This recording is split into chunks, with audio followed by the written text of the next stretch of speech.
Hello everyone, welcome to UGT. आज हम गाला sample paper 4 का सेक्शन डी सॉल्व करने जा रहे हैं। चलिए स्टार्ट करते हैं।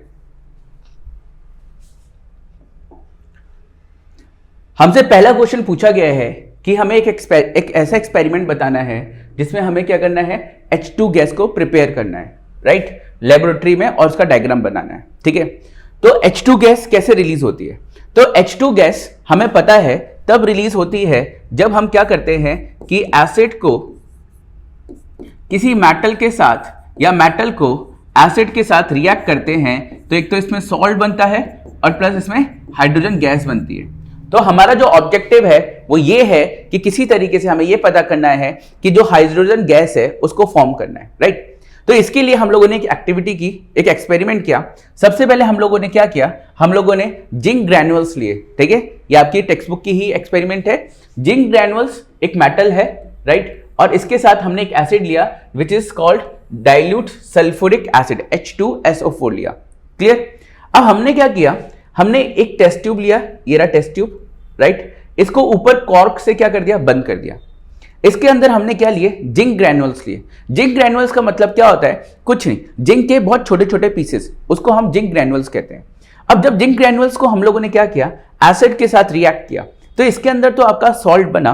ठीक है, फिर उसके बाद हमने क्या किया, इस पर्टिकुलर ट्यूब को एक डिलीवरी ट्यूब क्या मतलब कि कैसा छोटा सा स्ट्रॉ टाइप या पाइप टाइप, ठीक है, उसको हम लोगों ने किससे कनेक्ट कर दिया, एक यहां पे एक टम्बलर था, राइट, जिसके अंदर क्या था, एक वाटर था, और वो वाटर कैसा था, सोप सॉल्यूशन था। उस डिलीवरी ट्यूब को हम लोगों ने इस तरीके से ज्वाइन कर दिया। ठीक है, तो जब यहां पे हम लोगों का जिंक और आपका एसिड H2SO4 रिएक्ट किया, तो इसके अंदर सॉल्ट बनेगा। तो वो सॉल्ट क्या है, सॉल्ट तो सॉलिड पार्टिकल्स है, वो यहीं पे रह जाएगा। लेकिन जो H2 गैस है, राइट, वो लाइट होने की वजह से क्या होगी, वो यहां से आपकी आगे की तरफ ट्रेवल करेगी।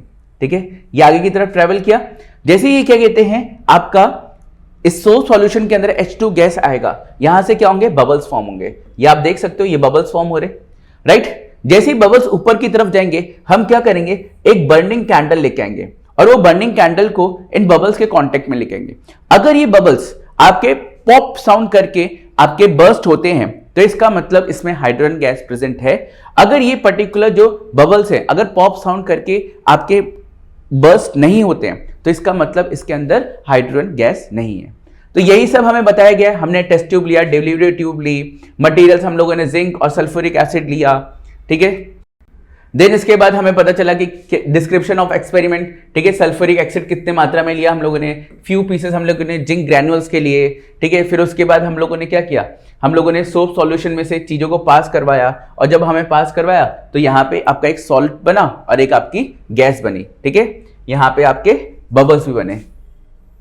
ठीक है, यहाँ पे ये रिएक्शन है, Zn plus H2SO4 gives ZnSO4 plus H2 gas.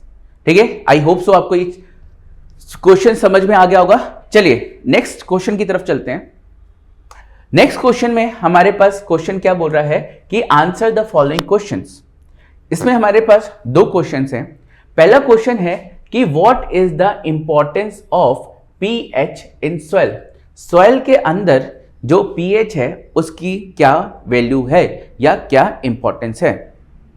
अब क्या होता है कि जब हम एक पर्टिकुलर पीस ऑफ लैंड में बार बार एक ही क्रॉप्स को या किसी भी क्रॉप को कल्टीवेट करते हैं, तो जो आपके सॉइल का नेचर होता है वो ओवर द टाइम क्या होता रहता है, आपका डिग्रेड होता रहता है। अब वो सॉइल क्या होता है, आपका एसिड में कन्वर्ट हो जाता है।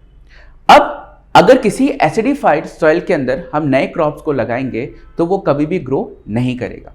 इसलिए हमें क्या चाहिए कि हमेशा जब भी हम क्रॉप्स लगाएं तो वो हमेशा क्या होना चाहिए, आपका बेसिक इन नेचर होना चाहिए। तो यहीं पे इसकी इंपॉर्टेंस है कि हमेशा जो क्या कहते हैं, आपका हेल्थी सॉइल है वो हमेशा बेसिक इन नेचर होना चाहिए। और अगर हेल्थी सॉइल की बात करें तो उसका नेचर हमेशा 6.5 से 7.3 होना चाहिए। ठीक है, इसके लिए ग्रो करने के लिए। अगर नहीं है तो हम क्या कर सकते हैं, हम इसमें, राइट, कैल्शियम, जनरली जो फार्मर्स होते हैं वो कैल्शियम ऑक्साइड आपके सॉइल में मिक्स करते हैं। कैल्शियम ऑक्साइड सॉइल में मिक्स करने का रीजन ये है कि उस सॉइल को क्या कर सके, ये बेसिक इन नेचर बना सके।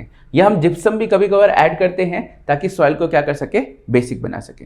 चलिए नेक्स्ट की तरफ चलते हैं। अब हमें कभी ना कभी तो हनी बी, राइट, मधुमक्खी ने कभी ना कभी तो काटा होगा, क्लियर। अगर वो काटती है तो आपको पता है कि जो कहीं पे भी बाइट करती है तो उसकी वजह से हमें क्या होता है, स्वेलिंग हो जाती है। अब स्वेलिंग बहुत देर तक रहती है, कभी कभार वो इरिटेशन भी करती है, कभी कभार वो पेन भी करता है, ठीक है, हमें इरिटेशन और पेन दोनों ही होता है। तो इससे कैसे बचा जाए, ठीक है। तो पहले आपको ये जानना होगा कि जैसे ही हनी बी क्या करती है, आपको बाइट करती है तो वो एक एसिड रिलीज करती है। उस पर्टिकुलर एसिड को हम बोलते हैं फॉर्मिक एसिड, ठीक है। इस एसिड का नाम क्या है, फॉर्मिक एसिड। अब आपको पता है कि अगर हमारी बॉडी में कुछ भी एसिड रिलीज हुआ है और उससे हमें किसी तरीके का पेन या इरिटेशन हो रहा है, तो इसका मतलब उसे हमें ठीक करने के लिए क्या चाहिए, बेसिक चाहिए, बेस चाहिए। अगर बेस हमें मिल गया तो पर्टिकुलर सॉल्ट प्लस वाटर में कन्वर्ट हो जाएगा और वो चीज़ क्या हो जाएगी, न्यूट्रल हो जाएगी। तो यहाँ पे हम लोग क्या करते हैं, यहाँ पे इससे, ठीक है, इससे पेन से हटने के लिए या पेन रिलीफ करने के लिए हम क्या करते हैं, हम बेकिंग सोडा को यूज़ करते हैं, ठीक है। आपको पता है ना बेकिंग सोडा क्या होता है, NaHCO3, सोडियम हाइड्रो, ठीक है, हाइड्रोजन कार्बोनेट। ये आपका बेसिक इन नेचर होता है और जैसे ही हम इसको अप्लाई करते हैं थोड़ा सा वाटर मिक्स करके, तो तुरंत हमें क्या मिल जाता है, पेन से रिलीफ मिल जाता है। आई होप आपको ये क्वेश्चन समझ में आ गया होगा। चलिए नेक्स्ट क्वेश्चन की तरफ चलते हैं। सॉरी, नेक्स्ट क्वेश्चन है, हमें बताना है व्हाट आर स्ट्रक्चरल आइसोमर्स, ठीक है। स्ट्रक्चरल आइसोमर्स क्या है, राइट, और हमें डिफरेंट जो पेंटीन है इसका डिफरेंट आइसोमर्स भी हमें बना के दिखाना है, ठीक है। अब देखो सबसे पहले मैं आपको समझाता हूं कि व्हाट इज स्ट्रक्चरल आइसोमर्स। देखो आइसोमर्स क्या होते हैं कि जिसमें जो मॉलिक्यूलर फॉर्मूला होता है वो तो आपका सेम होता है, लेकिन जो उसका स्ट्रक्चरल फॉर्मूला होता है वो डिफरेंट होता है। कैसे, मैं आपको बताता हूं, ठीक है। अब देखो चलो पेंटेन का एग्जांपल लेके देखते हैं, ठीक है। पेंटेन क्या होता है, पेंटेन होता है C5H12, क्लियर, ये आपका C5H12 होता है। अब अगर मैं चाहूं तो इस पेंटेन को कैसे बनाऊंगा, कुछ इस तरीके से बनाऊंगा, ठीक है। देखिए यहां पे क्या होता है, 5 कार्बन, 1 2 3 4 5, ठीक है। तो ये 5 कार्बन हो गए, इसके साथ H लगाया, ठीक है, 1 2 3 4 5 6 7 8 9 10 11 12, ये आपका C5H12 हो गया, राइट। यहां पे हम खुद से भी बना के देख लेते हैं, ठीक है। C5 मतलब कि 5 कार्बन आपके, 1 2 3 4 और ये 5, ठीक है। यहां पे यहां पे यहां पे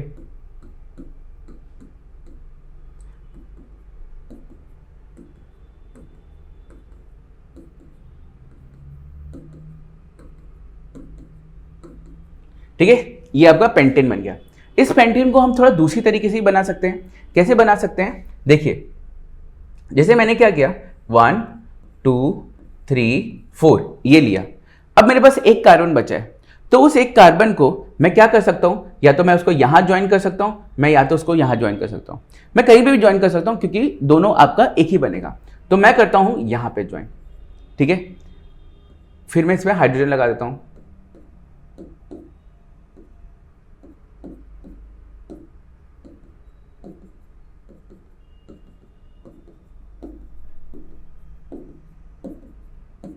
ठीक है। कितने हुए, 1 2 3 4 5 6 7 8 9 10 11 एंड 12, राइट। ये आपके 12 हो गए, ठीक है, 12 हो गए।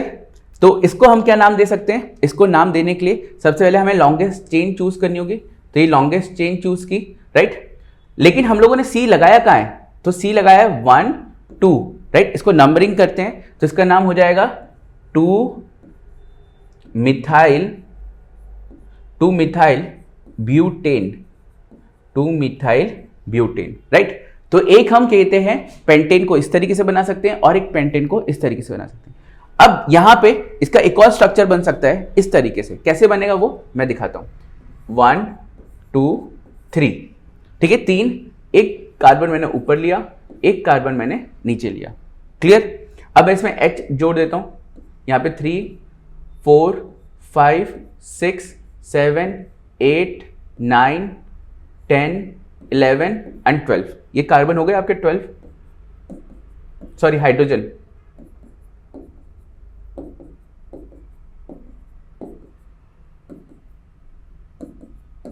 राइट। अब हमें लॉन्ग चेन चूज करनी है, तो ये क्या हुआ, ये हमारी लॉन्ग चेन हुई, या ऐसे भी लॉन्ग चेन चूज कर सकते हैं, ठीक है, क्योंकि दोनों में 3 है तो कोई फर्क नहीं पड़ता। मैंने ये वाली चूज की है, राइट। तो मैंने यहां से 1 2 नंबर डाला, तो यहां पे 2। अब यहां पे देखो, यहां पे एक सी है और यहां पे एक सी है, तो ये दोनों सी है, तो एक था तो मैंने मिथाइल लिखा था, 2 है तो मैं क्या करूंगा, डाई लिखूंगा, क्योंकि 2 है तो क्या होगा, डाई मिथाइल। अब ये 3 कार्बन की चेन है, तो इसको हम क्या बोलेंगे, इसको हम बोलेंगे प्रोपेन,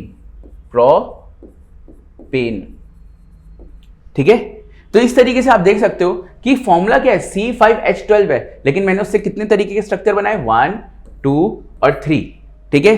तो अब क्या हुआ कि मेरा मॉलिक्यूलर फॉर्मूला सेम है, बट स्ट्रक्चरल फॉर्मूला डिफरेंट होने की वजह से हम इसको क्या कहते हैं, आइसोमर्स कहते हैं। चलिए नेक्स्ट क्वेश्चन की तरफ चलते हैं।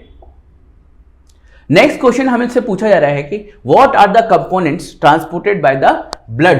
ह्यूमन बींग्स के अंदर क्या क्या चीजें ट्रांसपोर्ट होती है और इनको कौन ट्रांसपोर्ट करता है। तो देखिए यहां पे ब्लड के अंदर, राइट, क्या क्या चीजें होती हैं, ब्लड के अंदर चीजें होती है, सबसे पहले प्लाज्मा।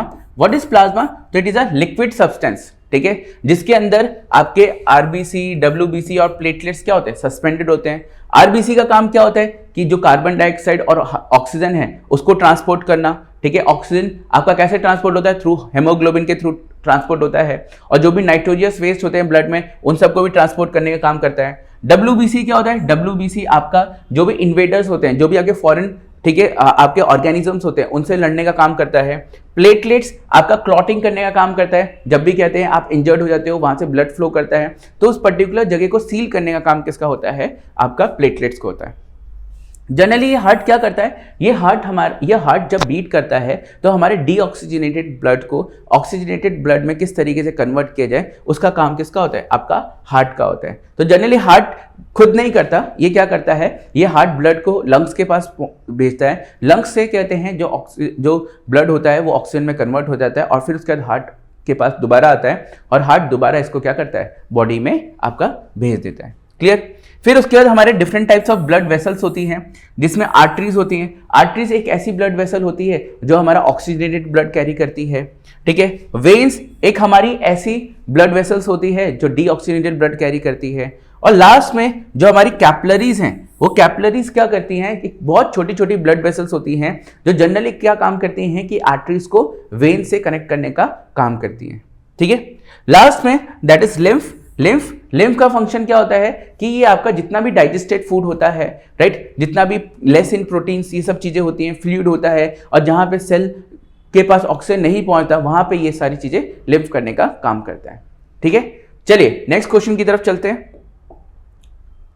नेक्स्ट क्वेश्चन हमसे पूछा गया है कि ह्यूमन रेस्पिरेटरी सिस्टम को आप एक्सप्लेन करिए। तो चलिए आइए स्टार्ट करते हैं ह्यूमन रेस्पिरेटरी सिस्टम को एक्सप्लेन करना, ठीक है। तो सबसे पहले जो ऑक्सीजन होता है, राइट, वो कहां से एंटर करता है, वो आपका ऑक्सीजन एंटर करता है नेसल पैसेज नॉस्ट्रिल्स, नोज के थ्रू, राइट। देन उसके बाद ये आपका आता है यहां पे, राइट। तो सबसे पहला पार्ट क्या मिलता है इसको, फेरिंग्स, ठीक है। फेरिंग्स क्या है, फेरिंग एक ऐसा पर्टिकुलर पार्ट होता है हमारी बॉडी में, राइट, जहां पे क्या होता है, जो विंड पाइप और फूड पाइप है उन दोनों को सेपरेट करने का काम करता है। देन उसके बाद ये फेरिंग्स के बाद ये लैरिंग्स आता है। लैरिंग्स एक ऐसा पर्टिकुलर पार्ट है जहां पे हमारा वॉइस बॉक्स प्रेजेंट होता है, जिसकी वजह से जब हम बाहर की तरफ ब्लो करते हैं तो वॉइस बॉक्स आपका साउंड प्रोड्यूस करता है। नेक्स्ट, जैसे हम नीचे की तरफ आते हैं तो ये क्या है, ये आप देखोगे तो ये आपका रिंग लाइक स्ट्रक्चर है। ये रिंग लाइक स्ट्रक्चर, ठीक है, इसको हम क्या बोलते हैं, इसको रिंग्स ऑफ कार्टिलेज भी कहते हैं। पर्टिकुलर ये ट्रैकिया कहलाता है, बट ये कार्टिलेज से बनता है। कार्टिलेज क्या होता है, कार्टिलेज एक तरीके की बोन होती है, ठीक है। अब आपने देखा होगा कि जनरली हम बॉटल से पानी पीते हैं, तो जब हम मुंह लगा के पानी पीते हैं तो हमारी बॉटल क्या होती है, कोलैप्स हो जाती है। लेकिन इसी तरीके से हम क्या करते हैं, बहुत सांस लेते हैं, सांस छोड़ते हैं, ठीक है, ऑक्सीजन लेना है, ऑक्सीजन छोड़ना, तो इससे क्या होता है कि कभी कभार तो ऐसा भी होगा ना कि हमारी जो विंड पाइप होगी वो भी कोलैप्स होने के कागार पे होगी। पर वो कोलैप्स क्यों नहीं होती है, क्योंकि ये पर्टिकुलर किससे बनती है, आपकी कार्टिलेज बोन से बनती है। और कार्टिलेज बोन्स ऐसी होती हैं, ना ही वो ज़्यादा रिजिड होती हैं, ना ही वो ज़्यादा फ्लेक्सिबल होती हैं। जैसे हमारे ईयर्स हो गए, ये नोज के आगे वाला पार्ट हो गया, इस तरीके की। अब ये बाद में क्या होता है, ये जब आगे की तरफ बढ़ते हैं तो आगे की तरफ ये आपके जो विंड पाइप होते हैं वो हमारे पास 2 लंग्स है, तो दोनों लंग्स में क्या होते हैं, इक्वली डिस्ट्रीब्यूट होते हैं। जैसे ही इक्वली डिस्ट्रीब्यूट हुए, ठीक है, तो ये आपके किस में कन्वर्ट हो जाते हैं, ब्रोंकी। इनको हम क्या बोलते हैं, ब्रोंकी कहते हैं। और ये ब्रोंकी जब फर्दर और डिवाइड होते हैं तो इनको हम बोलते हैं ब्रोंक्यूलस। ठीक है, ये ब्रोंक्यूलस और फर्दर डिवाइड होते हैं तो इसको हम कहते हैं एल्यूवुलर सैक, जो आपका यहां पे देख सकते हैं। अब ये एल्यूवुलर सैक का भी डिजाइन बहुत समझने वाला है कि एल्यूवुलर सैक है, ठीक है, ये कैसे स्ट्रक्चर है, ये आपके बैलून लाइक स्ट्रक्चर है। कैसे स्ट्रक्चर है, बैलून लाइक स्ट्रक्चर है। अब क्वेश्चन ये आता है कि क्यों इनका जो शेप है, ठीक है, उनको बैलून की तरह बनाया गया, क्योंकि ये बैलून क्या होता है, बैलून आपका ऑक्सीजन को ज्यादा से ज्यादा अब्सॉर्ब कर सकता है। बैलून क्या करता है, हमें ज्यादा से ज्यादा सरफेस एरिया प्रोवाइड करता है। बैलून हमारा क्या करता है, ज्यादा से ज्यादा सरफेस एरिया प्रोवाइड करता है, जिससे क्या होता है कि हम लोग ज्यादा से ज्यादा मैक्सिमम ऑक्सीजन को क्या कर सकते हैं, अपने लंग्स में एब्सॉर्ब कर सकते हैं। राइट, इस वजह से इसका बैलून लाइक स्ट्रक्चर होता है। ठीक है, बस यही है। फिर उसके दोबारा एक बार कहते हैं आपका एल्वुली के पास ऑक्सीजन आ गया, देन उसके बाद इसके पास बहुत सारी ब्लड वेसल्स होती हैं। ये ब्लड वेसल्स ऑक्सीजन कैरी करती हैं और हर सेल तक पहुंचाती है ताकि वो ग्लूकोज को इजीली डाइजेस्ट कर सके। ठीक है, यहाँ पे वही बोला गया है, ठीक है, वही आपको यहाँ पे लिखा गया है कि भाई साहब नॉस्ट्रिल या नेसल पैसेज से एयर एंटर करती है, हमारे नोज में फाइन एयर्स होती हैं ताकि डस्ट पैसेजेस ना जा सके। फिर हमारे थ्रोट के बारे में बात की गई, तो थ्रोट में फेरिंग्स, लैरिंग्स एंड ट्रैकिया होते हैं, तो इनका क्या क्या काम होता है। फिर थ्रोट्स, ये चेस्ट कैविटी के बारे में बताया गया है। फिर रिंग कैटलेज प्रेजेंट होती है थ्रोट में, जो हमारे कहते हैं कोलैप्स ना हो। ठीक है, पैसेज डज नॉट कोलैप्स, तो मैंने आपको वही बताया। ठीक है, लास्ट में लंग्स के बारे में बताया गया है। लंग्स स्मॉल ट्यूब्यूल्स, ठीक है, वो कहते हैं बैलून लाइक स्ट्रक्चर में कन्वर्ट हो जाते हैं जो हमारे लंग्स में, देन उसको हम एल्वुली कहते हैं। ठीक है, चलिए नेक्स्ट क्वेश्चन की तरफ चलते हैं। नेक्स्ट क्वेश्चन हमसे पूछा गया है कि एक्सप्लेन टिंडल इफेक्ट। ठीक है, टिंडल इफेक्ट को हमें क्या करना है, एक्सप्लेन करना है। ठीक है, टिंडल इफेक्ट से पहले हम लोग समझते हैं कि what is scattering of light. देखिए, सपोज करिए कि ये एक पर्टिकुलर पार्टिकल है, ठीक है, ये पार्टिकल हुआ। अब क्या हुआ, स्ट्रेट लाइन में एक लाइट आ रही है, इस तरीके से लाइट आई। ठीक है, अभी जैसी लाइट क्या होगी, इस पर्टिकुलर पार्टिकल से टकराएगी तो ये लाइट क्या होगी, फैल जाएगी। ठीक है, अब ये लाइट जब फैलती है, इसी फैलने को, इसी स्कैटर को हम क्या कहते हैं, स्कैटरिंग ऑफ लाइट कहते हैं। ठीक है, अब आपको पता है कि जो हमारा अर्थ का एटमॉस्फेयर है वो किस पार्टिकल्स से जनरली बना है, हेट्रोजीनियस पार्टिकल से मिलके बना हुआ है। जैसे कि आपके डस्ट पार्टिकल्स हुए, वाटर ड्रॉपलेट्स हुए, मॉलिक्यूल्स ऑफ एयर हुए, ये सब चीजें होती हैं। ठीक है, अब क्या होता है कि हेट्रोजीनियस में क्या होता है कि बहुत सारे आपके कोलाइडल पार्टिकल्स होते हैं। कोलाइडल पार्टिकल्स वो पार्टिकल्स होते हैं, जनरली वो हमें नेकेड आइज से नहीं दिखते, ठीक है, बट वो क्या कहते हैं आपके, ठीक है, बहुत स्मॉल इन साइज होते हैं। ठीक है, अब क्या है कि इसके अंदर क्या है, इसके अंदर ये पर्टिकुलर एक सॉल्यूशन है, इस सॉल्यूशन के अंदर क्या है, कोलाइडल पार्टिकल्स है। अब जैसे ही कोलाइडल पार्टिकल्स क्या होते हैं, आपके लाइट को स्कैटर करते हैं। ठीक है, जैसे ही कोलाइडल पार्टिकल्स क्या होते हैं, आपके पर्टिकुलर बीम ऑफ लाइट को स्कैटर करते हैं, इसी पर्टिकुलर स्कैटरिंग ऑफ लाइट को हम क्या कहते हैं, आपका टिंडल इफेक्ट कहते हैं। ठीक है, यहां पे लिखा है scattering of light by the colloidal particle is known as Tyndall effect. Clear, यही है हमारा। ठीक है, अब जनरली इसके एग्जांपल्स क्या है, जैसे कि आपने डेंस फॉरेस्ट में देखा होगा कि डेंस फॉरेस्ट होता है, बट एक पतली सी रे ऑफ लाइट क्या होती है, आपकी नीचे की तरफ आती है और वो क्या होती है, धीरे धीरे बड़ी होने लगती है। ठीक है, ऐसे ही आपने अपने घर पे देखा होगा कि पूरा का पूरा रूम क्या है, ठीक है, आपका डार्क है, लेकिन एक छोटे से होल से क्या हो रही है, सनलाइट आ रही है, और आप देखोगे वो सनलाइट जैसे कहते हैं आगे की तरफ बढ़ती जा रही है, वो धीरे धीरे क्या होती जाती है, फैलती जाती है। तो ये सारे क्या हैं, आपके एग्जाम्पल्स हैं, किसके, आपके टिंडल इफेक्ट के। ऐसी आपने देखा होगा कि मूवी थिएटर्स में जब आप गए थे तो आप देखते होगे कि आगे की साइड स्क्रीन है लेकिन पीछे से प्रोजेक्टर आ रहा है। तो जैसे ही प्रोजेक्टर आता है तो प्रोजेक्टर पहले तो क्या कहते हैं, छोटी सी रे होती है, बट वो धीरे धीरे जैसे आगे बढ़ता रहता है तो बहुत बड़ी रेज हो जाती है और वो हमें पूरा दिखने लगता है। तो ये हमारे कुछ एग्जाम्पल्स हैं, किसके, आपके टिंडल इफेक्ट के लिए। चलिए नेक्स्ट क्वेश्चन की तरफ चलते हैं। नेक्स्ट क्वेश्चन में हमें पूछा गया है कि पर्टिकुलर आप इसको क्या करो, ठीक है, इसको एग्जामिन करो, इसको अच्छे से रीड करो, देन उसके बाद आप पर्टिकुलर आंसर दे सकते हो। तो पहले इस डायग्राम को देखते हैं। इस डायग्राम में हम देख सकते हैं कि यहाँ पे क्या है, यहाँ पे मैग्नेट है। क्लियर, तो मैं इसको एक छोटी सी फिगर बना सकता हूँ। देखो यहाँ पे इस तरीके से ये मैग्नेट है, इसका नॉर्थ पोल है और इसका साउथ पोल है। तो एक छोटी सी रे बना देता हूं। यहां पे क्या है, यहां पे मैग्नेटिक फील्ड लाइंस कुछ इस तरीके से ट्रैवल करेंगे। फिर इसके बाद क्या है कि इसके बीच में हम लोगों ने क्या रखा, एक करंट कैरिंग कंडक्टर रखा। करंट कैरिंग कंडक्टर, ठीक है, कोई भी हो सकता है, जैसे कि यहां पे आपका देख सकते हो ए भी एक तरीके का रॉड है, ठीक है। अब इसमें से करंट जा रहा है और यहां पे मैग्नेटिक फील्ड है। तो आपको पता है, हमें पता है कि जब भी क्या करते हैं हम किसी भी करंट कैरिंग कंडक्टर को मैग्नेटिक फील्ड के अंदर प्लेस करते हैं, तो ये पर्टिकुलर जो आपका रॉड है या जो करंट कैरिंग कंडक्टर है वो एक तरीके से एक फोर्स एक्सपीरियंस करता है, ठीक है। तो हमें अब इस चीज को समझ गए, अब उसके अकॉर्डिंग हमें आंसर देने हैं, ठीक है।